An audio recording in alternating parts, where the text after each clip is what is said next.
All right.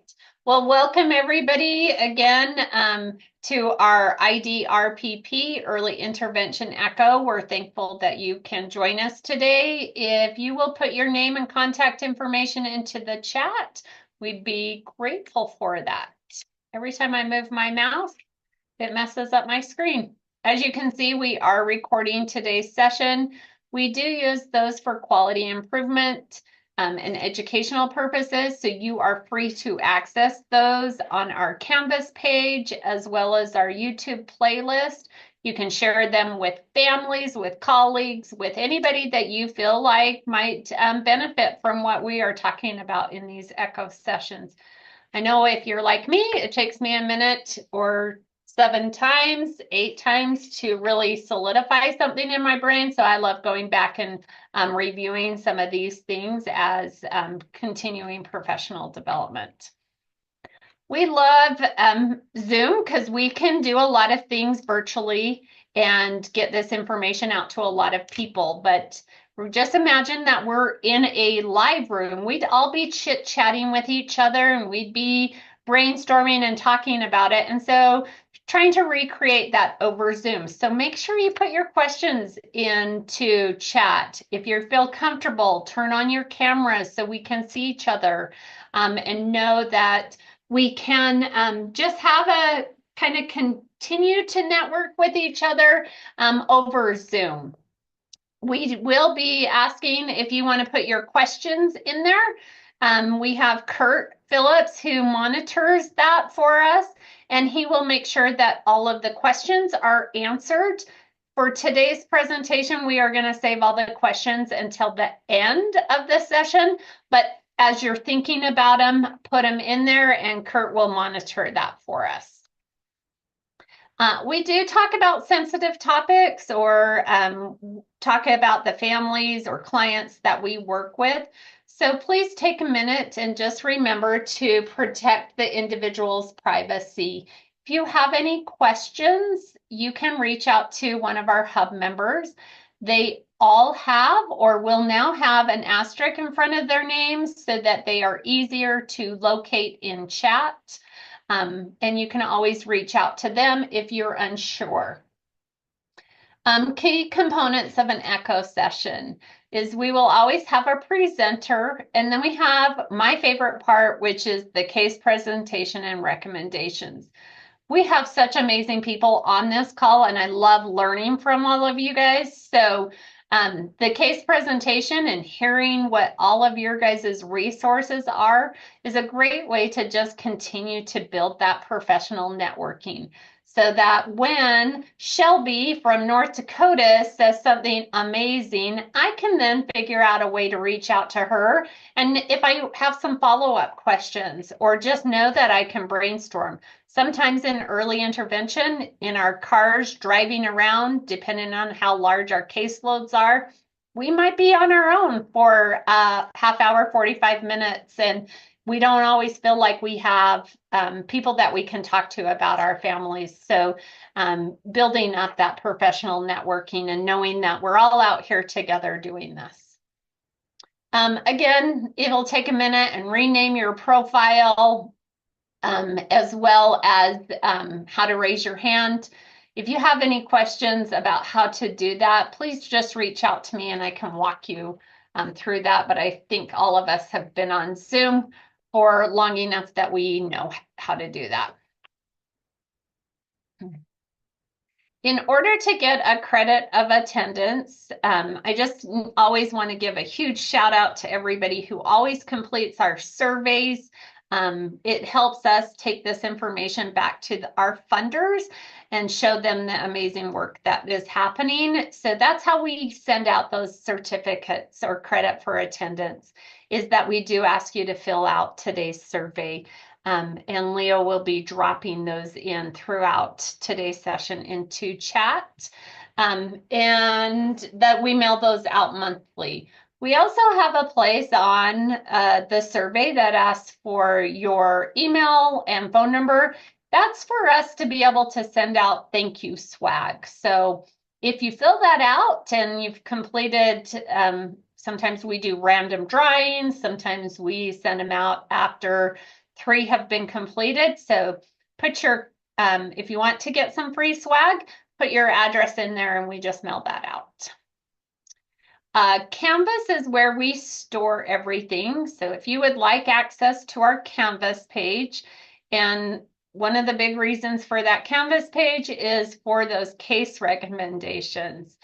We store everybody's breakout groups. We compile them all together. And so you are able to go back and download those and utilize some of those resources for the families that you work with. A plug for case studies. We always love when you guys present a case study. It's really what's happening. You get such amazing information and valuable feedback. So if you're interested in presenting a case or having a discussion, please just reach out to Early Echo at aggies.usu.edu and we will get you on the schedule for that. We do have a Facebook group that we'd love to be able to continue discussions after session to just build on the professional networking that we have going on during these sessions. So feel free to join our Facebook group as well as any of our social media. On our social media, we share resources, information that is shared with us, as well as reminders and updates about upcoming sessions. With that, I'm going to stop sharing and turn the time over to Dan, who is going to be our presenter today. And thank you, Dan, for taking the time. Absolutely. Thanks for having me.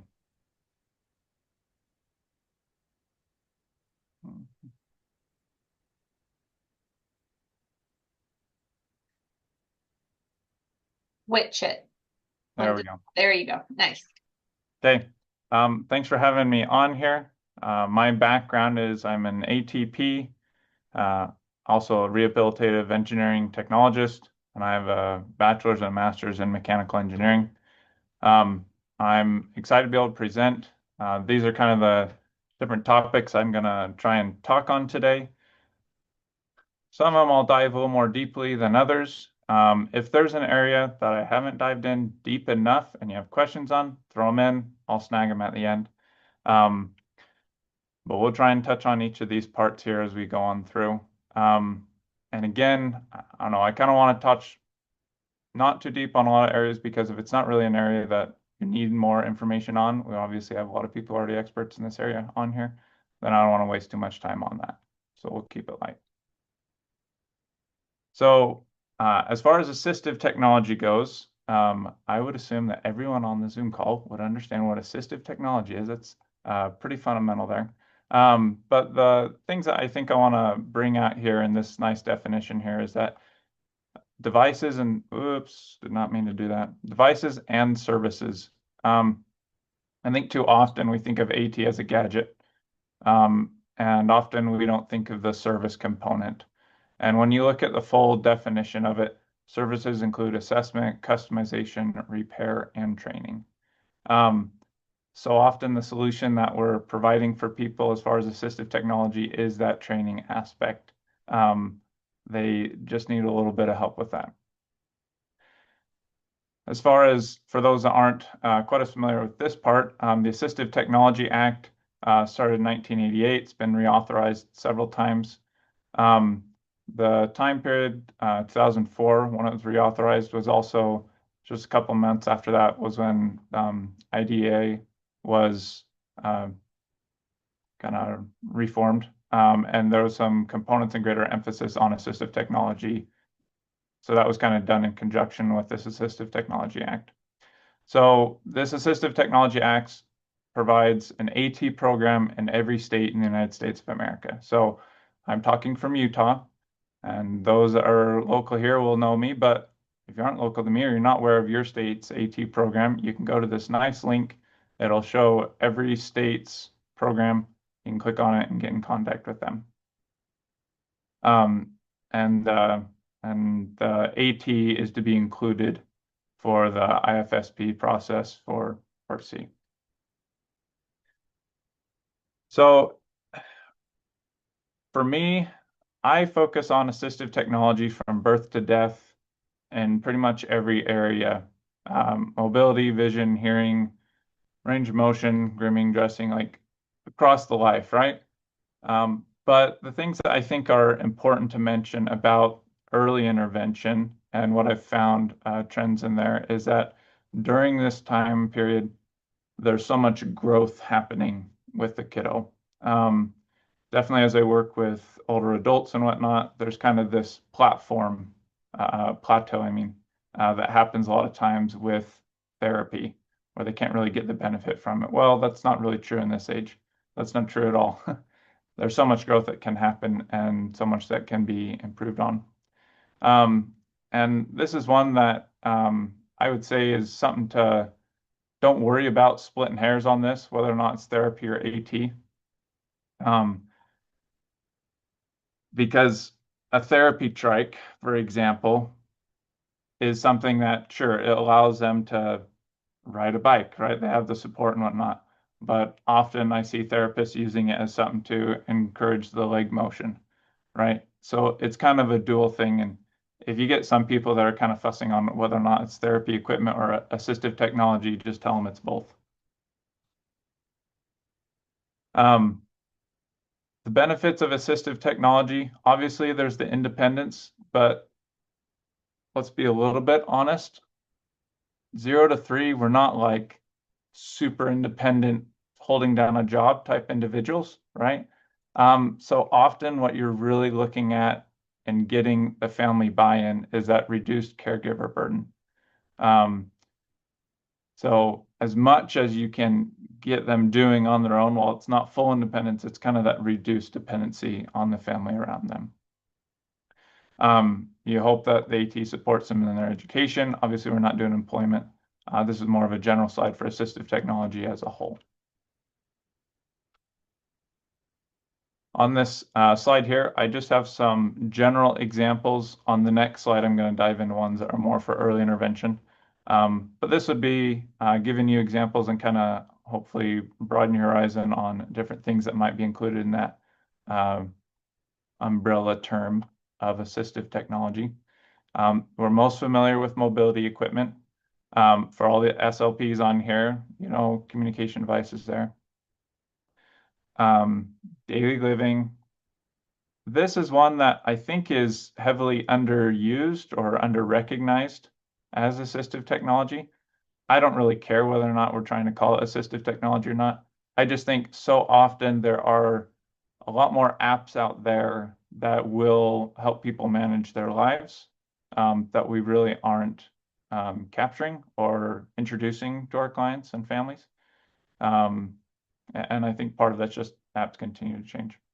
Smart home systems, that's definitely become more common and helpful. Voice controlled or switch-based systems. Again, I would say definitely with this age, we're not using that one as much, but depending upon the kiddo and as you're thinking about transitioning them to the school setting, you're definitely going to be having to have some conversations with that with the parents. And magnifiers, and I've been told you guys are going to be focusing on vision assistive technology in the future echo session, so I'll move on past that. Couple examples, that's going to be for the early childhood. Communication, picture boards are going to be your low tech. A Big Mac would be an example of a mid tech. The Big Mac is a sequential button. So you can record a set of messages and then as you hit the button, it can step you through. Sometimes this can be helpful. There's different versions of just simple buttons beyond just the Big Mac, so you can do yes and no. A couple different varieties there. It kind of depends on where the kiddo's in that.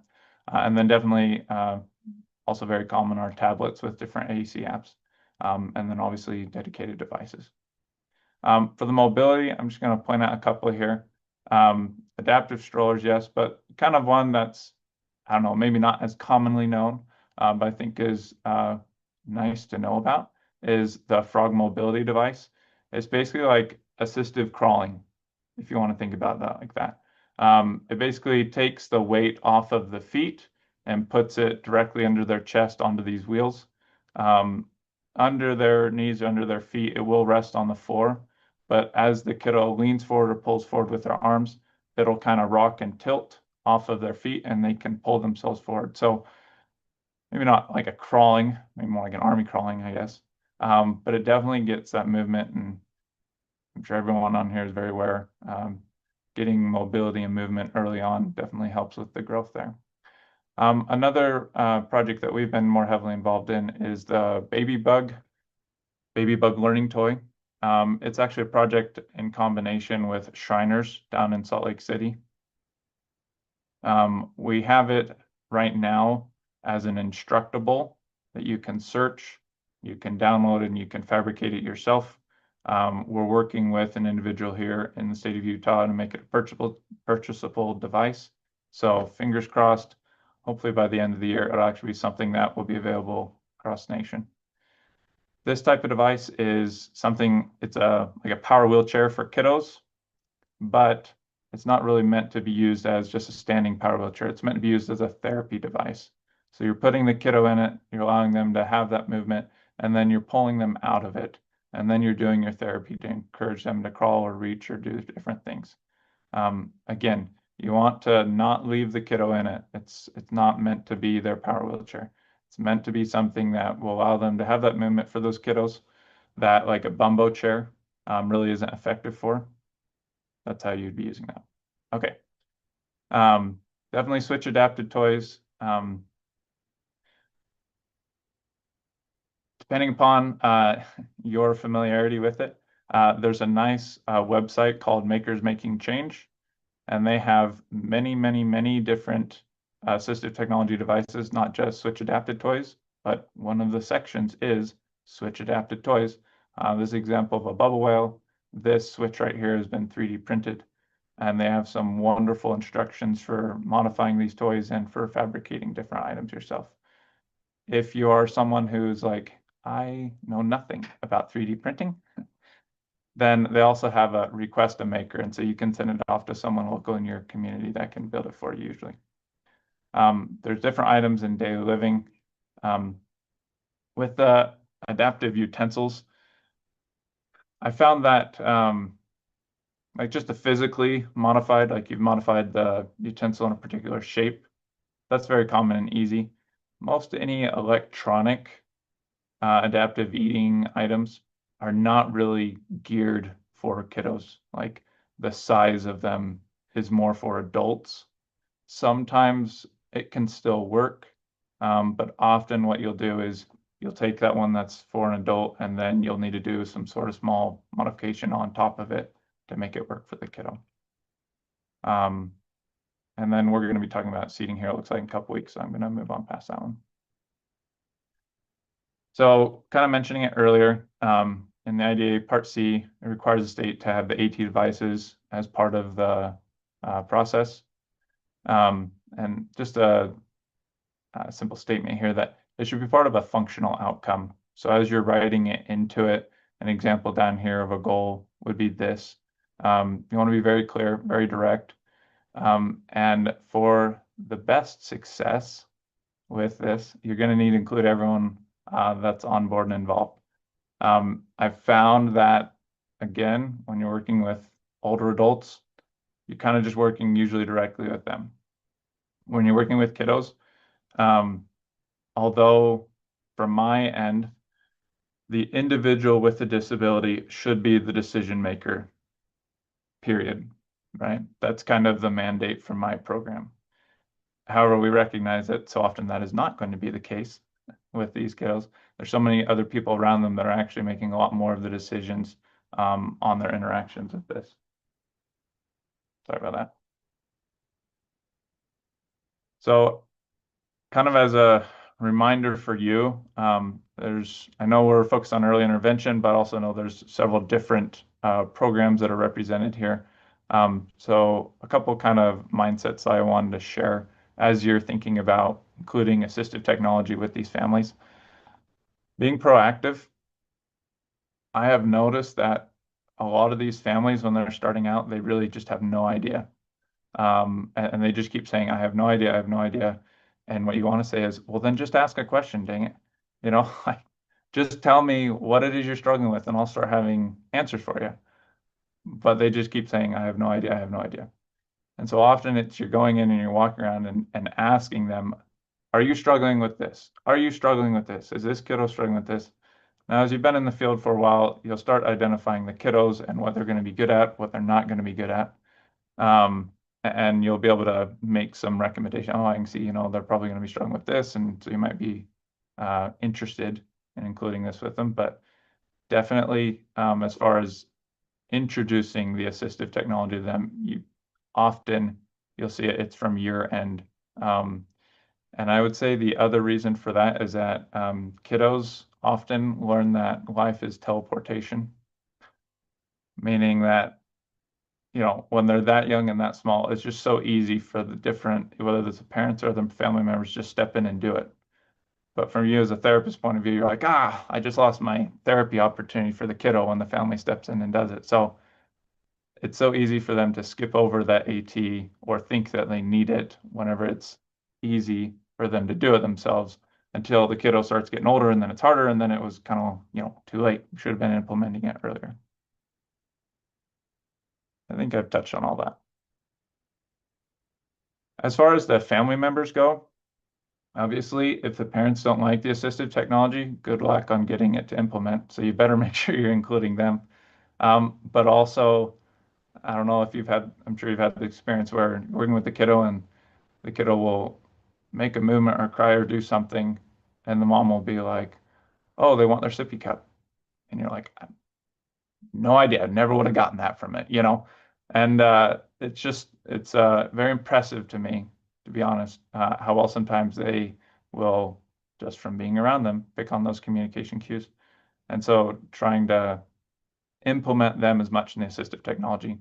I would also say that this part down here, the more that you can get the family involved in it, the more personal buy-in they have to the success of its use. I can also say I've had so many times I brought something by, I did a 15-minute training with them, explained how it worked, came back the next time and it was like, oh yeah, it's sat right where I dropped it off. They never used it. And maybe that was bad connection on my part, but I also think it was too much of me bringing it to them, not so much of them feeling like they were part of the, hey, I really need that and I'm really, vested in using it. Couple other things I'll notice is that, especially whenever you get families that have multiple kiddos, it's really hard for them to devote the time to that kiddo and the therapy. So as much as you can incorporate that therapy or that assistive technology into their routine, that will get it used.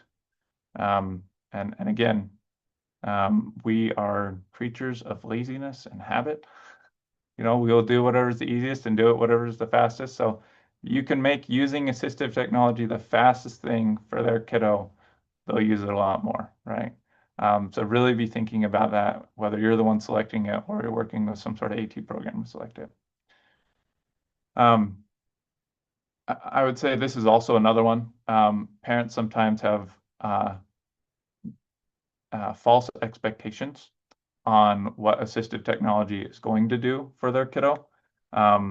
They sometimes will watch some sort of YouTube video and see some other kiddo and it had this effect and other kiddo isn't progressing at the same rate. You need to help them measure and see that progress and the benefit that it is providing them to continue to encourage that. And also, to be honest, just from a mental psychological, it's really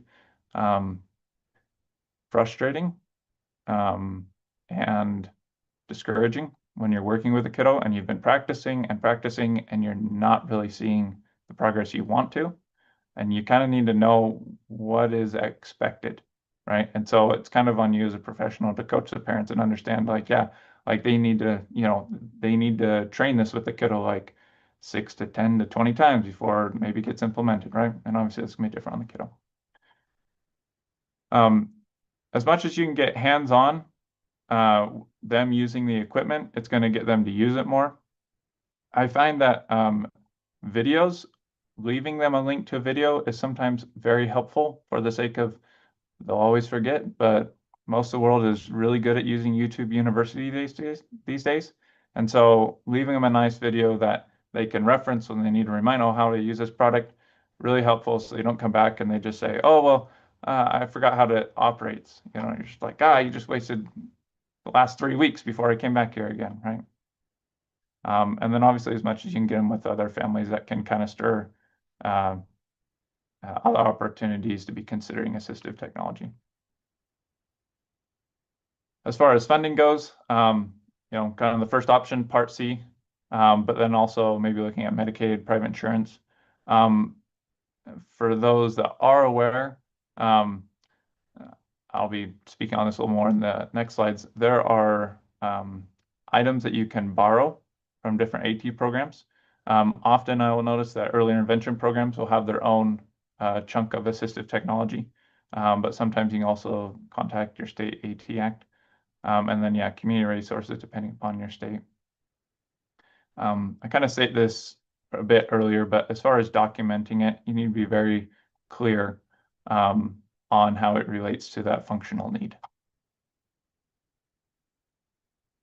Okay, so now I'm just going to be talking pretty much exclusively on the state AT Act programs for you. As an example, for our state, we have an office in Logan, Salt Lake, and the Uinta Basin, Vernal, and then we have a mobile van that you can see over here on the right. And this is new as of this year, so even those in Utah may not be totally aware of this. But this is my shop jammed into a van, and it can deliver equipment and pick it up. I would say sometimes, you know, the number of offices throughout the state, depending on your state, can be few or it can be a lot. And it really just depends on when the AT Act, how it was brought in. Sometimes you'll see the AT Act and early intervention and agribility and like 6 different programs just merged into one big program. And so, yeah, they have a bunch of different offices throughout the state. That's because they have the big merging. So it's going to look different from your state. And obviously where the populations are at in your state. As far as eligibility for the program, again, I explained earlier, I work across the age span. There's not really someone that I turn around and say, oh, we don't help your group. It's kind of like, if you need the assistive technology, you can use it, right? We don't really find that being too much of an issue. People who don't need assistive technology generally don't stop by. This is going to be a little bit of a detailed nitty-gritty slide on the different services. So as you're thinking about interacting with your state AT Act, understand this is the lens through which they see their own activities, if that's helpful. So the first one is device demonstration. So this is having a hands-on exploration of the devices. So we have lending libraries. Every state has one. And so you can come in and you can try devices. Often you can reach out and request devices get added to this library. So if you're interested in trying a product with a kiddo without having to have the family purchase it up front, right, then contact your state AT program. They'd add it in, and then they'd be able to demonstrate it with the kiddo. Sometimes you can borrow equipment. Sometimes they don't let it leave the facility, but often most of the devices, they'll allow you to borrow it and loan it out. Here in the state of Utah, it's free to do that. The next one is state financing. This is actually one even for people here in the state of Utah, sometimes are less aware of. So you can get a loan to purchase assistive technology, and when you partner with us to do it, we'll buy down the interest rate. So whatever the going market rate is, basically we can make it a little bit cheaper working through us. And then in addition to that, there are small grants. Currently they go up to $500, so they're not massive, right? But that does cover actually a fair amount of assistive technology on the marketplace. And so for both of these, there are income requirements for that. I don't have the exact details on what those are, but they're all listed on our website. Device reuse, so reuse as in refurbishing. So most every state has a great donation, refurbish, repair, get it back out there program. Think of it as like the DI for assistive technology. So people donate equipment. This is also at a time whenever this is also a tool you can use. So if you have families or people are contacting you saying like, oh, where can I donate this to? If they can donate it to another family, fantastic, right? We'd love for it to just go straight from one family to the next. But if they're like, I don't know, they've outgrown it, I don't have anywhere, often contact your state AT program. They can donate it to them. They'll make sure it's in good working order. And then when some other family comes along, then they can get it then. The other things that we do is education and training. That's what I'm doing right now, right? So you can invite us to come out and we can do presentations. Sometimes you can just invite us along for your assessment or eval with the family. That's pretty regular. I'm doing that. Technical assistance. This is collaboration between programs. So if your program would like to collaborate more strongly in some sort of more significant partnership with UATP, then from my end, I'm looking at that as technical assistance. So what I'm trying to get at with that is that I am required and our programs are required to be working with other programs. So don't think you're going to annoy us by reaching out and we're trying to collaborate with us. Like that's in our requirements of what we're supposed to be doing. So we'll be eager for that. Information referral. This is emails, phone calls, texts, and me responding back to them, giving you the information that you need, referring you over to other people. It's totally free, doesn't cost anything, and maybe 20% of the time that people send me an email, I can send it back with a couple links to the items they're looking for, and that is sufficient for that therapist or whatnot. It's kind of just a mindset of it's my job to stay up on the market on new products coming out. Like that's what I do as an ATP. And you all, I know, are staying up on it in your own areas, but sometimes it's helpful to reach out because there are things that I will bump into and see or be aware of that you may not be as aware of, right? And it's free for you and it saves you time and is helpful there. Public awareness is just us reaching out and advertising to the community. As far as our program goes, this is our website. Again, if you're not in the state of Utah, go back to that first link I sent you on the second page of my slides. Shows you every state program. Our state also has the AT for All. Some states use this program, some states don't, but we do in Utah. And this is a equipment exchange website.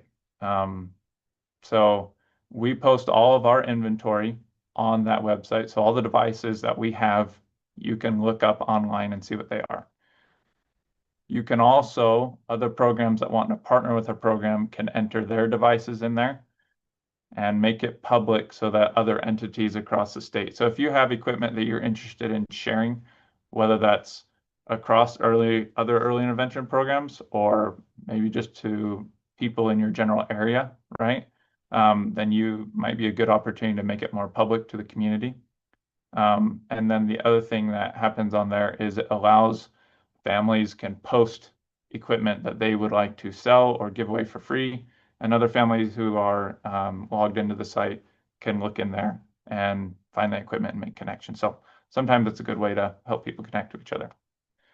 Then here's contact information for Bora Lee, who's our program director, and then myself there.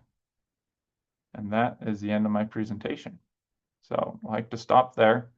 I'll share again if their questions are relevant to a particular side, but otherwise I'll just talk face to face here. So Dan, there were 3 questions in there. First one, Pat asked what the baby bug was. I think Yeah, I have a lot of questions. Good. And I already looked it up, and there's a YouTube thing on Shriners. So that is brilliant. And I am going to set the stage for what my questions are. I work with children who, from the time they're born, are eligible for early intervention, but they stay in an intensive care unit until they're sometimes 12, 13, 14, 2 years old. And Okay. so mobility is the number one thing they lack. And have you ever collaborated with primary children's in the NICU? No, I have not. Okay. Is this something that you would consider? Because you've got me, I haven't been this excited for a long time. So we're Kurt happy to knows that. collaborate with anyone, right? Okay. It's just So- often what we'll see is the collaboration happens kind of secondhand, meaning it gets referred out to the early intervention group, and then the early intervention group reaches out to me instead of me working directly with the Well, hospital. I'm both. But I'm I'm early happy. intervention and a therapist in the NICU. And Yeah. I see kiddos with trachs, on ventilators, G tubes, and people are so afraid to move them. They get them down on a mat. But I think that sit me up mobilized is genius. I mean, it's genius. So is this something that even like they're eligible for early intervention, but they're at another facility? So say they're at a rehab facility. Do you still reach out to those organizations? So I would say no, meaning we advertise as much as we can, but there's no end to the advertising that we can do. Sometimes whenever we reach out to the kind of the more medical side of things, we kind of just get turned away because we are not someone who bills through insurance, right? For our services, though, I don't even really know how to handle us, right? Well, these are all medically fragile children who are eligible for services. And so this So- program at Shriners, are they in outreach yet, or what are they doing with all of this? So, yeah, so let me just explain the baby bug. So the baby bug is something that Shriners has worked on for the last 3 years, maybe more. 2 years ago, the person who is actually developing it left, and then they didn't know how to make it anymore. Their engineer left. They reached out to us. We helped them figure out how to design it and post it on Instructable so that anyone everywhere can build it themselves. The Wow. next step that we've taken is we were working with an individual in Ogden to make it something purchasable, because obviously not everyone wants to just build it themselves. And UHP is not a fabrication facility. Okay. If you send me a link to a product and say, Dan, I love this. This is exactly what the family needs. Can you build it for me cheaper? I will say no. Okay. We're not here to compete with industry. And if the product exists, then yes, you just need to buy it. You know, if you want a demo of it, sure, I can buy it and let you demo it. So with this baby bug learning toy, the vision for this company is they want to build a motorized base and then have it like adaptable for different seat configurations. So you basically buy a motors and a joystick and a base, and then you could mount a sit me up. You could mount. There's another one. It's not a sit me up, but that was pretty popular. Anyways, but you can mount whatever it is you want on top of it, and you can make it really custom and everything else, right? So that's the route that they're going to go with that. And so that's what we're hoping is a purchasable product. The individual who's doing it, his kiddo is actually one that benefited from the baby bug, so they have vested interest in it. Okay, so how do we get a hold of it? Right now, Instructables is the only connection. Whenever this thing is actually made available for sale, we'll make sure to drop a link straight to that person's website through the Instructables. What's Instructables? We've been keeping everything up to date on the Instructables website as we've been making the progress. So what's that website? You're talking to somebody who doesn't know anything about this. You're good. I just dropped it in the chat. Okay, perfect. Well, thank you so much. Yeah. Okay, Kurt, what's our next question? The next one down the line from Pat's was something about the small loan. Does each state have a small grant option? That was from Janel. I don't think so. So I think the answer is no. Does every state? No. Many states do. There's like a series of like 6 services, and you have to provide 4 out of the 6. And one of them is financing, and the state of Utah does provide that, and a fair number of them do provide that. And even if they don't, especially if they don't, they usually are pretty good at knowing funding options in their state, because that's a question they should be getting all the time, right? So yeah, I would say it's not 100%. You'd need to contact yours. And I just dropped into the chat. I just dropped in the chat the website that lists all of the AT programs by state. So you can search out specific states and it'll point you to their website, which then you can get that kind of information from, I would imagine. In general, you can also, like, if you don't have that, don't remember that site and you want to pull it up randomly on your own, you can generally just search the state name Assistive Technology Program. And it may not be called that. Wyoming, it's the Wyoming Assistive Technology Resource, but generally that search, Google search, will get you close enough and you'll ping into it. So good question. And then last question, Trudy and Kate both are asking about UCAT. Trudy says your program the same as UCAT. And Kate says, I'm in Salt Lake collaborating with Utah Center for Assistive Technology. Can you speak to how the two programs are related? Yes, absolutely. So UCAT and UATP have history. That's how we're connected. We were originally the same program.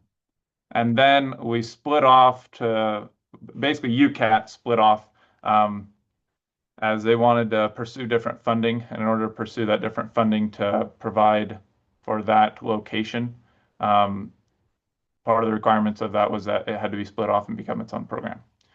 So what services does UCAT provide and how are they similar to UATP? Demonstration library, identical. We do the same thing. We loan out for free. We pass equipment back and forth to our libraries all the time. Okay. So it's more just like location for that. If you're closer to the Salt Lake office, then you'll go to UCAT. If you're closer to Logan or one of the other offices, then you'll come to the other offices. Loaning equipment. The loaning equipment they have is going to be basically everything except for mobility. That's kind of one area that we are different than UCAT, as they specifically chose not to take on the used equipment and the mobility equipment side of things. And I should hold my tongue on used. I know they do some used equipment, a very small amount. But our office in Salt Lake City, UATP, does pretty much mobility and doesn't do any of the others because UCAT wouldn't pick that up. So we picked it up for the Salt Lake City area. So as far as treating, how should you refer services? You shouldn't see UCAT and UATP from your end as any different. We're two programs that are pulling from two different funding streams, but we are trying to provide the same service.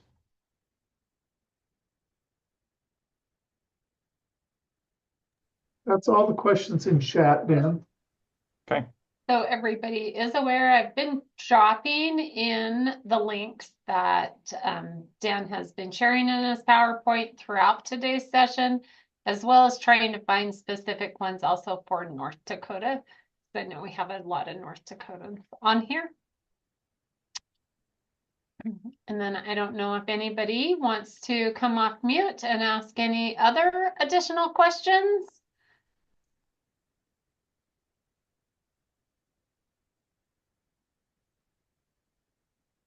And if not, I'm going to just thank Dan for all that useful information. It's really important to understand, and I appreciate you spending some time on how assistive technology and Part C early intervention work really well together, and what how we as providers should be thinking about it. I thought that was a great slide and discussion about that. So I appreciate that. And just so everybody knows, Dan is going to be staying on for our case discussion. So whoever's breakout group he's in, lucky you guys. All right, Kurt is going to be our case presenter today, talking about a family he's working with. Thanks, Janelle. I'm going to share my screen real quick. Just before we get into the case presentation, I know a lot of the folks on here are early intervention Part C or other early childhood providers. This Utah Assistive Technology Program, and probably assistive technology programs throughout the nation, are, in my opinion, really underused. There's so many great resources that are there. One of my favorite parts of it is if there's a piece of equipment you want, but the family like, well, maybe it'll work, maybe it won't. You're not sure.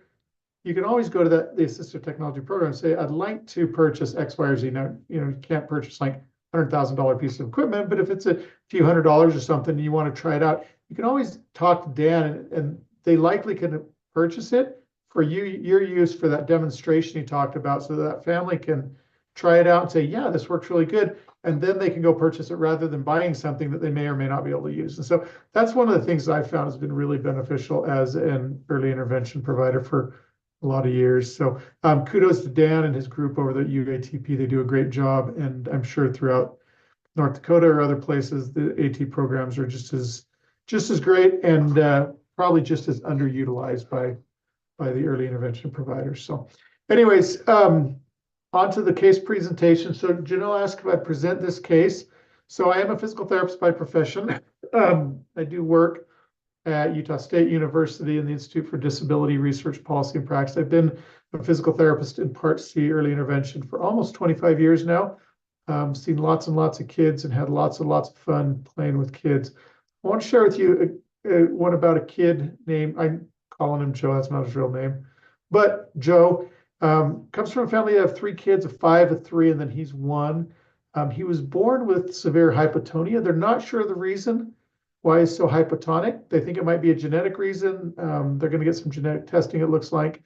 But just really what we would term as floppy, just really doesn't have a lot of core strength, doesn't have a lot of extremity strength because the core is not strong.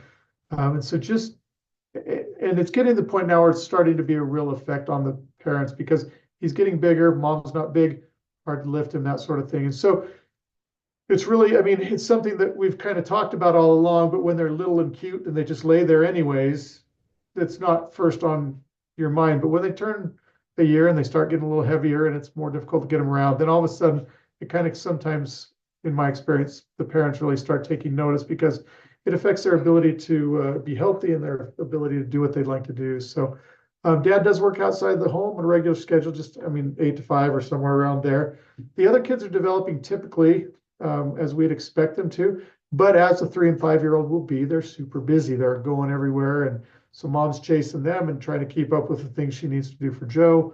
They do live in a condo that has stairs, and that's one of the issues from a couple of reasons you'll see in the concerns coming up. But carrying him up and down the stairs to the bedrooms, making sure he doesn't fall down the stairs, those are some concerns that have really come up as he's tried to start developing some mobility.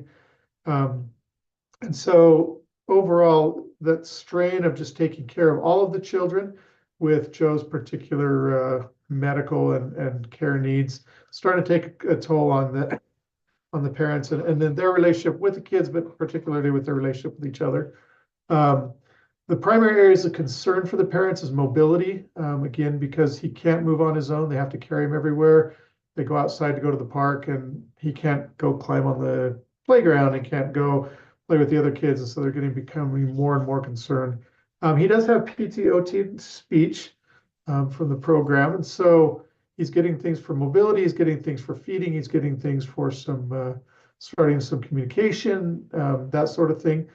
They want him to be more active. Mom and Dad want him to be more active, and so he can engage more with the family at the park, in the home, that type of stuff.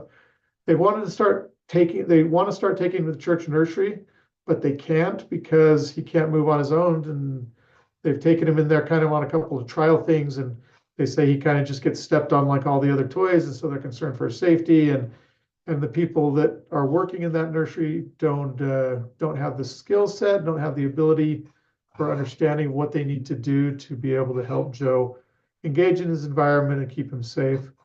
They're also concerned about the stigma because he's obviously not doing what other kids that are close to a year and a half are doing. And so mom and dad are a little more concerned. It's keeping them from being with some friends and in social environments because they always get the question, what's wrong with your kid? And that has been difficult for them to kind of process that. Also, they're concerned about using assistive technology because they want him to develop strength. And they're worried that if he uses assistive technology, that it might make him lazy so he doesn't work on the strength, which, I mean, is a catch-22, right? We know assistive technology is there to help people access their environment and live the life that they want to live. But at the same time, mom and dad are like, well, if we just get a wheelchair for him, will he ever learn to crawl or walk on his own, or will he just use the wheelchair without ever even trying to become mobile and some of those things? So his functional level right now, he'll roll everywhere. That's one of the concerns, rolling down the stairs. They put up gates, but when you've got a 3 and 5-year-old, gates don't always stay up. Sometimes they run through them or pull them down or whatever the case is, and they're worried about him rolling down the stairs. He does have difficulty with feeding, seems to aspirate, but the swallow studies showed he was okay. But he does cough a little bit after he particularly drinks things. He's not saying any distinct words, only grunts and indistinct sounds. So coming up on that 18-month mark, mom and dad are getting a little concerned about what he's doing speech-wise. He doesn't use his hands well for fine motor due to low tone. He can't really stabilize. When he's laying down, he can use his hands a little bit more, but if you try to put him in sitting, you have to have him really supported for him to be able to use his hands at all. And so the low muscle tone in his hands cause him to have some difficulty using the hands. He will pull himself along the ground, kind of that military crawl, but just with the arms, just kind of dragging himself just for a really short distance, but he won't maintain all fours and he won't bear any weight on his legs or sit without support. So mom and dad's goals, they want him to be mobile without support or any help, and they want him to be able to engage with others more and play independently. The barriers that they have is a stigma perceived for people who use devices, so they're worried about using assistive technology because of what people might perceive. And also one of the barriers to them seeking additional assistive technology or taking him out in public is that they are embarrassed that he's not caught up with his peers. Specific concerns to them is falling down the stairs. As I mentioned, if they leave the gate open, he may try to roll over and go down the stairs. He hasn't yet, but they're worried about that. And they're not able to ever leave him with anyone else because they're worried that, I mean, like parents do, right? Nobody can take care of the kid as well as they can. Even if grandparents have 40 years of experience with kids, they're not going to take care of the kid as well as mom and dad will. So they can't ever leave him, which puts additional stress on that family and the family dynamic. Just a little bit of additional information for the questions. Mom and dad are struggling because they're constantly taking care of the kids. They don't have any time for their own, for themselves or for each other. They also don't have any family nearby that they can drop them off with to go on dates or do things together as a couple. They've been in the area for about a year and aren't really connected with local resources yet. So even though we've tried to give resources, they haven't really reached out and connected themselves with those resources. And so that's kind of the situation with Joe right now. Any questions from anyone for clarifying?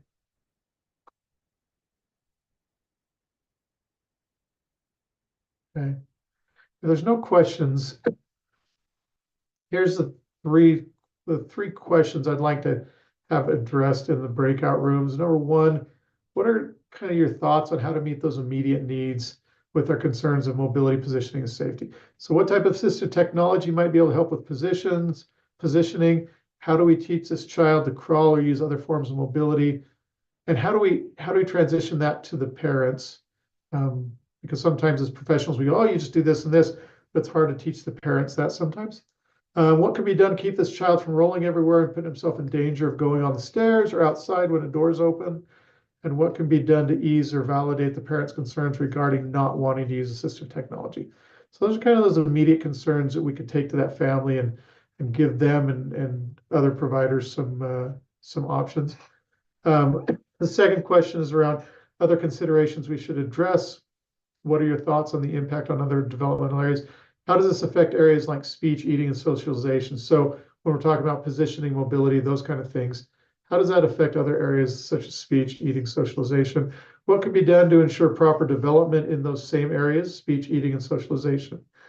How do we help overcome the parents' fear or feeling of embarrassment that their child's so far behind? And are there programs out there that can give the parents a roadmap to success? How are they going to recognize that they've been successful? Because success to them right now is this kid's going to run and walk and keep up and be at the level that everyone else is. And just in my experience over the years with the level of hypotonia he has, he's probably not going to ever run and do those kind of things that other kids do just because he's so low tone.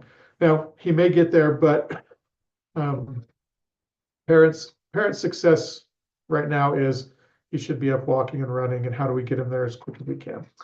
The last one, resources outside of Part C that might be helpful, organizations other than UATP that can help parents with assistive technology or trainings. Where would a parent find a good, competent professional to support their choices to use or not use AT? Because I think sometimes they feel like they'll go to the doctor says, we'll get him a wheelchair, that kind of stuff, and they really aren't ready for that. So are there other places they could go that would be supportive of those choices other than the Part C folks? And then are there good online resources to support parents in this situation? So those are the questions I've got. We probably don't have long enough to go through everybody's group, but what great discussions. And so send those, whoever took notes in your guys' group, send that to the early echo at usu.edu, and we will compile those.